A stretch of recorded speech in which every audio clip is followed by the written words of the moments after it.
Мы продолжаем говорить о дифракции рентгеновских лучей на кристаллах. Рентгеновский луч, который мы направили на кристалл, можно охарактеризовать волновым вектором k, который указывает направление луча, а по модулю равен 2π, деленному на длину волны. Как мы выяснили в предыдущем ролике, дифракция возможна в том случае, если существует вектор k' по абсолютной величине равный k и отличающийся от k на какой-либо вектор обратной решетки нашего кристалла. Тогда k' – это вектор дифрагированной волны, так что он указывает, куда полетит луч, испытавший дифракцию. Но как же найти k'? Оказывается, для этого существует простой и наглядный способ, который называется построением Эвальда.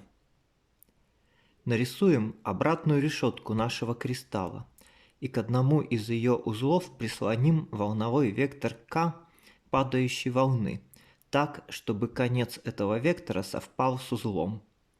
Тут надо напомнить, что расстояние между узлами обратной решетки измеряются в метрах в степени -1, так же, как и длина волнового вектора. То есть по размерности обратная решетка и волновые векторы подходят друг к другу. Теперь изобразим сферу с центром в начале вектора k, для которой этот вектор является радиусом. Это так называемая сфера Эвальда.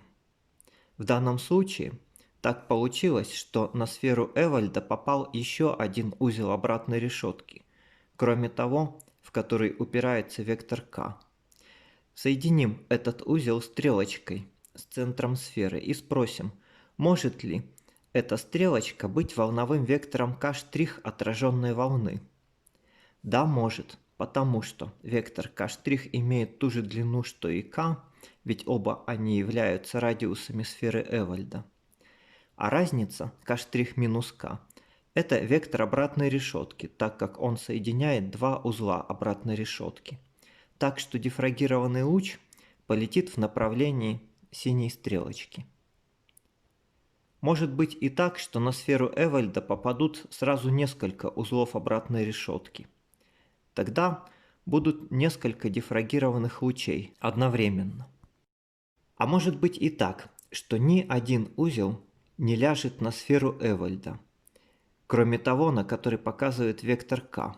Причем, скорее всего, так и будет. В этом случае никакой дифракции не произойдет. Есть несколько способов, как все-таки увидеть дифракцию. Один из них называется метод вращения и состоит в том, что мы вращаем кристалл вокруг своей оси. При этом волновой вектор k падающей волны остается неизменным, а значит и сфера Эвальда остается на своем месте. А вот обратная решетка будет поворачиваться вокруг узла, на который показывает вектор k. При таком вращении узлы решетки время от времени пересекают сферу Эвальда, и в эти моменты возникает дифракция. Вот как сейчас, когда дифрагированный луч полетел в направлении синей стрелки. А теперь в другом направлении. Если поставить экран, чувствительный к рентгеновским лучам, то на нем мы увидим вспышки в разных местах, соответствующие прохождению узлов обратной решетки через сферу Эвальда. Вместо вращения можно покачивать кристалл из стороны в сторону. Это называется методом качания, и, собственно, это вариация на ту же тему. Есть еще метод порошка, который состоит в том, что мы измельчаем исследуемый кристалл в порошок и тем самым получаем всевозможные ориентации кристалла одновременно в одном образце. А еще, вместо того, чтобы варьировать ориентацию кристалла, можно поварьировать длину волны направленного на кристалл рентгеновского луча, а точнее использовать не монохроматичный луч, в котором присутствует целый диапазон длин волн. Это называется методом Лауэ по имени одного из первооткрывателей дифракции рентгеновских лучей.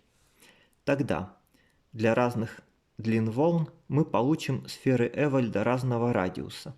И этот набор сфер Эвальда заметает некоторый объем, в который уже наверняка попадет сколько-то узлов обратной решетки.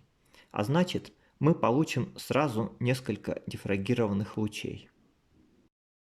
Вот так с помощью построения Эвальда можно наглядно получить картину дифракции рентгеновских лучей на кристалле.